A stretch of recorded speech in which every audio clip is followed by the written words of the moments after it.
As a dietitian, we encounter challenges with hospital food services all the time.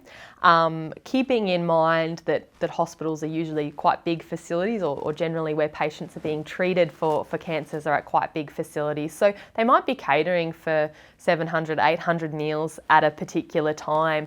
And they're also catering for a broad range of diets. So people on special diets because they've had surgery, people with multiple allergies, as well as the cancer patients. In my experience, I often find that patients have sometimes good stories to tell about food, sometimes bad stories.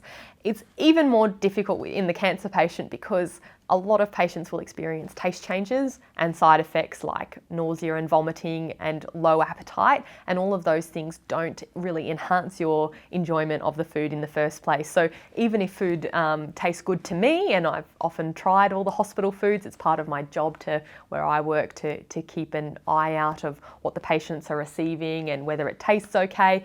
If things taste okay to me, it may not taste good for the hospital patient. So we often encounter challenges with that people just simply don't like it. But at the same time, patients often don't like their own food at home as well.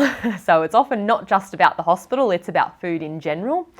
What we will try and do for patients that are inpatients with their meals is to try and work out their individual food preferences to see if there's potentially other things that the hospital kitchen might be able to provide if they're not able to meet their desires and their choices from the hospital menu.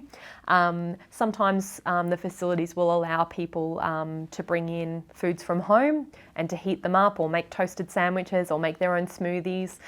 So we'll definitely encourage that if that's a possibility, because anything is better than nothing. And often patients that aren't liking their hospital food simply will just go without. So we'll always try and intervene and assist patients and brainstorm ways that they can improve their eating if they are having difficulties with the hospital food.